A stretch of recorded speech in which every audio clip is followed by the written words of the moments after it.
La carta de Judas, o más precisamente Judá, de acuerdo con la pronunciación de su nombre tanto en griego como en hebreo.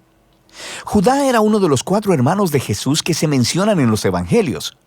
Ninguno de los hermanos siguió a Jesús como el Mesías antes de su muerte, pero después lo vieron resucitado y se convirtieron en sus discípulos. Todos estos hermanos de Jesús eventualmente se hicieron líderes en las primeras comunidades de judíos cristianos. Judá era conocido como un maestro viajero y misionero, y esto nos provee el trasfondo para entender el propósito de esta carta. No sabemos a qué comunidad de iglesia en específico le escribió, pero lo más probable es que estuviera compuesta en su mayoría de judíos mesiánicos. Su estilo de escritura asume un profundo conocimiento de las escrituras hebreas del Antiguo Testamento, como también de otra literatura judía popular. Judas se ha enterado de una crisis que enfrenta esta iglesia, y esto nos ayuda a entender el diseño de la carta. Empieza con un cargo inicial, seguido por una larga advertencia y acusación contra los líderes corruptos que han influenciado a esta iglesia. Y luego, Judá cierra completando el encargo de lo que esta iglesia debe hacer. Judá comienza pidiendo a esta iglesia que luche por la verdadera fe cristiana. Él dice que su plan había sido escribir una obra más larga que explorara nuestra salvación compartida a través del Mesías. Pero ese proyecto, dice él, se retrasó cuando escuchó las noticias urgentes acerca de esta iglesia. Y así, él escribió esta profunda pero muy breve carta. Judá no empieza hablando de cómo ellos deben luchar por la fe. Más bien, él primero les explica el por qué. Es por los maestros corruptos que se han infiltrado en esta iglesia. Y él no ataca sus enseñanzas, sino su manera de vivir. Su transigencia moral es lo que te dice que tienen una mala teología. Primero que nada, ellos han distorsionado la gracia de Dios como una licencia para pecar. Ellos piensan que han sido perdonados y que ahora tienen el Espíritu de Dios, así que pueden hacer lo que quieran, especialmente en lo que se trata de dinero y sexo. Y entonces Judá dice que ellos están traicionando a Jesús al rechazar su autoridad y sus enseñanzas. Y Judá quiere que esta iglesia sepa que la aparición de estos maestros no es una sorpresa. Por ello, continúa con una advertencia más larga para que se mantengan alejados de ellos. El primero ofrece 2 grupos de 3 ejemplos del Antiguo Testamento. El primer trío es acerca de personas rebeldes, quienes en el pasado recibieron justicia divina. Los israelitas, que se rebelaron contra Dios en el desierto, obtuvieron lo que querían y murieron en medio de la nada. Él después habla de una historia acerca de ángeles que están aprisionados por su rebelión hasta que se enfrentan a la justicia de Dios. Él se está refiriendo a la interpretación de la historia en Génesis 6, ofrecida en la popular obra judía llamada Primera de Enoc, donde los hijos de Dios se interpretan como ángeles que se rebelaron contra Dios, tuvieron sexo con mujeres y fueron juzgados por ello. Judá enlaza esta historia a su tercer ejemplo sobre la ruina de Sodoma y Gomorra en Génesis, donde hombres violentos intentaron tener sexo con ángeles enviados por Dios en forma de humanos. Ambas historias son acerca de la rebelión contra el orden de Dios que llevó a la inmoralidad sexual, y es precisamente de esto que los falsos maestros son culpables. Después de esto, Judá ofrece un ejemplo adicional de un popular texto judío llamado el Testamento de Moisés. Al igual que Enoc, este no era parte de las escrituras del Antiguo Testamento, sino que era un recuento creativo de los últimos días y palabras de Moisés, basado en Deuteronomio. En la sección que Judá cita, Moisés ha muerto y hay un ángel bueno, Miguel, que está refutando las acusaciones del diablo contra Moisés, pero decide dejarle la decisión final a Dios. Ahora, estas historias podrían parecerte un poco extrañas, pero para las personas que fueron criadas con esta literatura, las advertencias de Judas tienen mucho sentido. El comportamiento de estos líderes corruptos tiene raíces antiguas. Rebelión contra la autoridad de Dios, inmoralidad sexual, rechazo a los mensajeros de Dios. Y esto se conecta con el segundo trío de ejemplos. Se trata acerca de rebeldes que corrompieron a otras personas.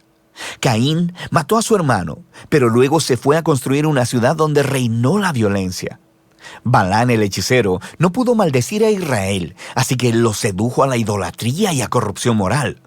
Y luego Coré, el levita, quien dirigió una rebelión contra Moisés que terminó en desastre para otras personas.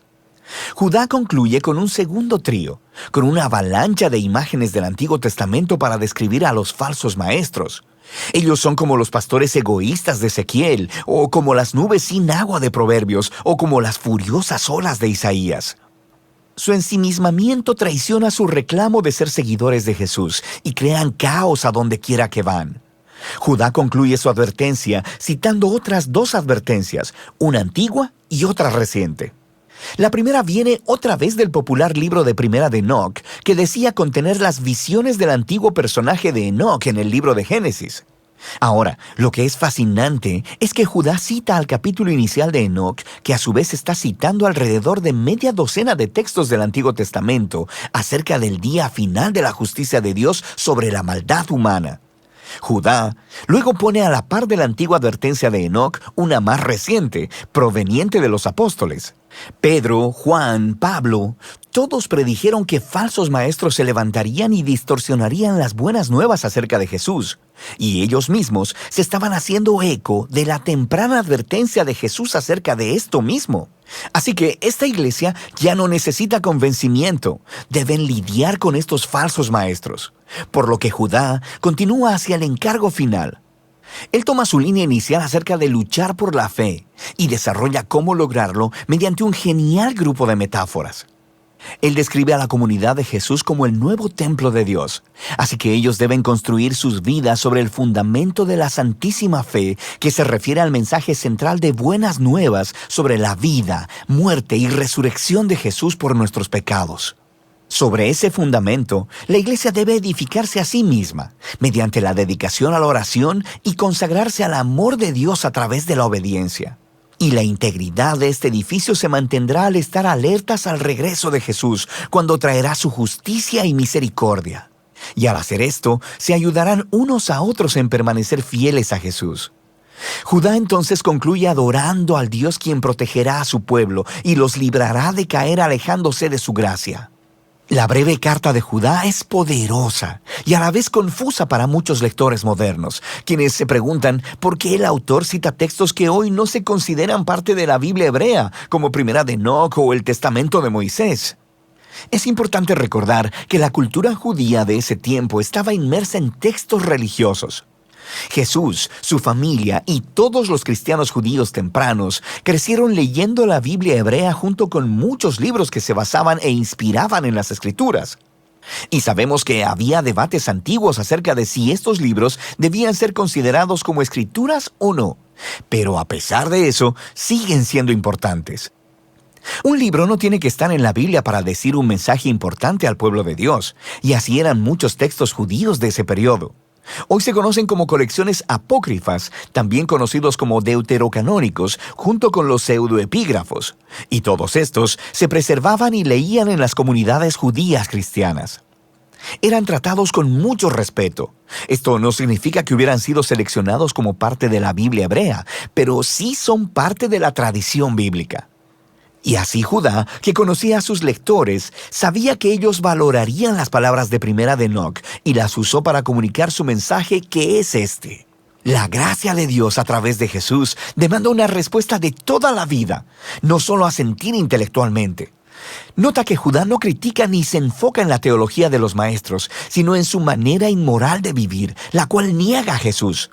Así que Judá está aplicando aquí lo que Jesús les enseñó a sus discípulos. Si realmente me aman, obedecerán mis enseñanzas. Para los cristianos, la manera en que vives es el indicador más confiable de lo que realmente crees. Y de eso se trata la carta de Judas.